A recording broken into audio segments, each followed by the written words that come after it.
আজকের মাধ্যমিক ইতিহাস পরীক্ষার প্রশ্ন নিয়ে আলোচনা করব। উত্তর বলে দেব এমসিকিউগুলো।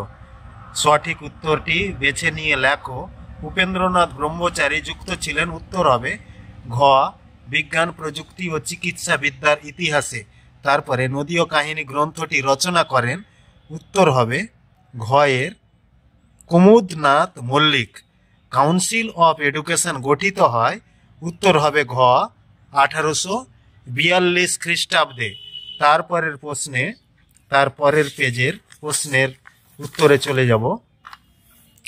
এটা প্রশ্ন, গৌরমোহন বিদ্যালঙ্কার রচিত স্ত্রী শিক্ষা বিধায়ক পুস্তিকাটি প্রকাশিত হয়। উত্তর হবে খ এর 1822 খ্রিস্টাব্দে।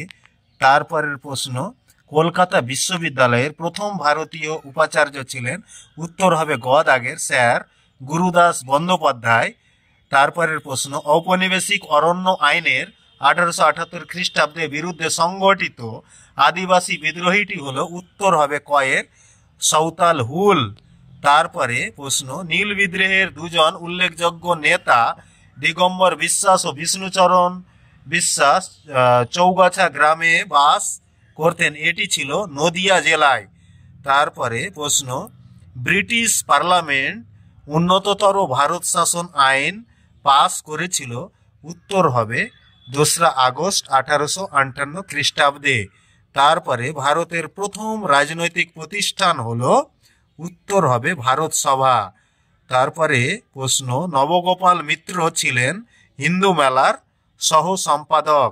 তারপরের প্রশ্ন, বসু বিজ্ঞান মন্দিরের প্রতিষ্ঠাতা জগদীশচন্দ্র বসু অধ্যাপক ছিলেন। উত্তর হবে জীববিদ্যার পদার্থবিদ্যারও হবে। তারপরের পেজের প্রশ্ন, বাংলা ভাষার প্রথম সচিত্র পুস্তক প্রকাশ করেন। উত্তর হবে গঙ্গা কিশোর ভট্টাচার্য। তারপরের প্রশ্ন, সর্বভারতীয় কিষাণ সভার প্রথম সভাপতি ছিলেন। উত্তর হবে স্বামী সহজানন্দ। 14 দাগের প্রশ্ন, কৃষক আন্দোলনে মতিলাল তেজুয়াত নেতৃত্ব দিয়েছিলেন। উত্তর হবে রাজস্থানে গিরনি কামগড় ইউনিয়ন প্রতিষ্ঠিত হয়েছিল। উত্তর হবে 1928 খ্রিস্টাব্দে গ দাগে। ভারত ছাড়ো আন্দোলনে 1942 ভোগেশ্বরী ফুকননি শহীদ হয়েছিলেন। উত্তর হবে আসামে। অ্যান্টি সার্কুলার সোসাইটির সম্পাদক ছিলেন। উত্তর হবে শচীন্দ্র প্রসাদ বসু। তারপরে প্রশ্ন, বীণা দাস বাংলার ছোট লর্ড স্ট্যানলি জ্যাকসনকে হত্যা করার চেষ্টা করেন কলকাতা বিশ্ববিদ্যালয়ের সমাবর্তন অনুষ্ঠানে 1932 খ্রিস্টাব্দে। তারপরে স্বাধীন ভারতের প্রথম গান্ধীবাদী শহীদ ছিলেন। এটি আমার জানা নেই, 4টি দেওয়া রয়েছে। যদি কেউ জেনে থাকো এটি অবশ্যই কমেন্টে জানাবে। তারপরের প্রশ্ন, তারপরের পেজের, গোয়া ভারতভুক্ত হয়। উত্তর হবে 1961 খ্রিস্টাব্দে। তারপরে বিভাগ ক এর এই যে উপবিভাগ, কোন দিনটি আন্তর্জাতিক পরিবেশ দিবস রূপে উদযাপন করা হয়? 5ই জুন হবে বিশ্ব পরিবেশ দিবস। সরকারি নথিপত্র কোথায় সংরক্ষিত হয়? মহাফেজখানা। কোন বছর নারী সত্যাগ্রহ সমিতি প্রতিষ্ঠিত হয়? উত্তর হবে 1929 সালে। বিশ্বভারতী কে প্রতিষ্ঠা করেন? রবীন্দ্রনাথ ঠাকুর। ঠিক না ভুল? বঙ্গভঙ্গ বিরোধী আন্দোলনে সীমাবদ্ধ ছিল কৃষক শ্রেণীর মধ্যে।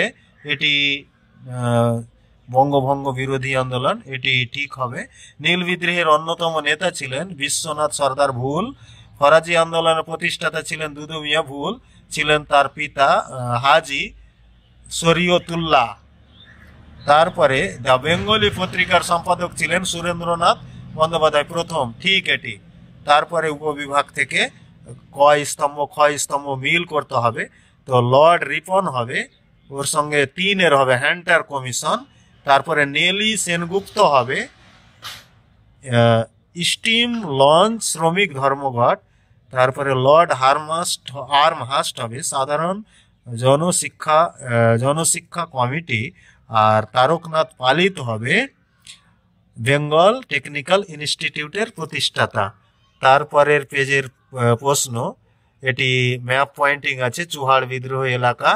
তারপরে মহাবিদ্রোহের একটি কেন্দ্র কানপুর, মহাবিদ্রোহের একটি কেন্দ্র দিল্লি, পুনর্গঠিত রাজ্য কেরল অথবা এটি দৃষ্টিহীন অন্ধদের জন্য। তারপরের প্রশ্ন এই যে এগুলো রয়েছে, এটি কোনটি হবে? ব্যাখ্যা ঠিক বেছে নিতে হবে এই ব্যাখ্যাগুলোর মধ্যে। যা হোক, ব্যাখ্যাতে যাচ্ছি না, প্রশ্নের উত্তর অনেক বড় হয়ে যাবে। তারপরে এগুলো ব্যাখ্যা এবং বিবৃতি রয়েছে।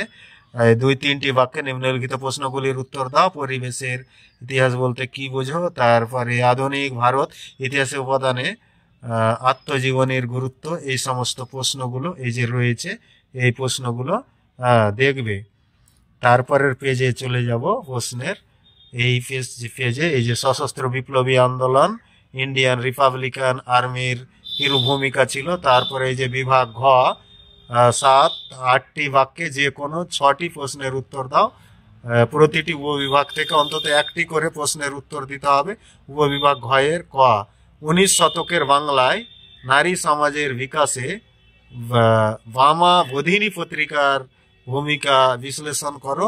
ধর্ম সংস্কার আন্দোলনে স্বামী বিবেকানন্দের চিন্তাধারা বিশ্লেষণ করো। উপবিভাগ ঘ এর 2, মহাবিদ্রোহ 1857 কে কি সামন্ততান্ত্রিক বিদ্রোহ বলা যেতে পারে?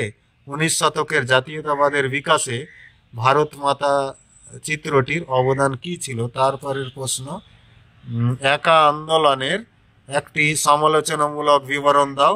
তারপরে কংগ্রেস সমাজতন্ত্রী দল কেন প্রতিষ্ঠিত হয়েছিল? তারপরের প্রশ্ন, সশস্ত্র বিপ্লবী আন্দোলনে বেঙ্গল ভলেন্টিয়ার দলের ভূমিকা বিশ্লেষণ করো। বঙ্গভঙ্গ বিরোধী আন্দোলনে ছাত্র সমাজের ভূমিকা বিশ্লেষণ করো। বিভাগ ম থেকে 15 বা 16টি বাক্যে যে কোনো একটি প্রশ্নের উত্তর দাও। বিদ্যাসাগরের নেতৃত্বে বিধবা বিবাহ আন্দোলনের সংক্ষিপ্ত বিবরণ দাও। বিধবা বিবাহ 1856 সালে পাস হয়েছিল। বিদ্যাসাগর আর 35টি বালিকা বিদ্যালয়। বিদ্যাসাগর কতটা সাফল্য অর্জন করেছিলেন? সভা সমিতির যুগ বলতে কি বোঝায়? 19 শতকের বাংলায় রাজনৈতিক চেতনার বিকাশে হিন্দু মেলার কিরূপ অবদান ছিল? তারপরে বাংলায় নমশূদ্র আন্দোলনের একটি সংক্ষিপ্ত বিবরণ দাও। তারপরের পেজে প্রশ্নতে যাব। তারপরের পেজের প্রশ্ন, তারপরের পেজ, তারপরের পেজের এই যে দৃষ্টিহীন পরীক্ষার্থীদের জন্য এগুলো কেবলমাত্র বহিরাগত পরীক্ষার্থীদের জন্য এই সমস্ত প্রশ্ন রয়েছে। এই সমস্ত প্রশ্ন রেগুলার ক্যান্ডিডেটদের করতে হবে না। আর এইদিকে এই যে ইংলিশ ভার্সনের কোশ্চেন শুরু হয়ে গেল। তো এই গেল আজকের 2024 সালের এবারের মাধ্যমিক পরীক্ষার ইতিহাস প্রশ্ন এবং তার উত্তর।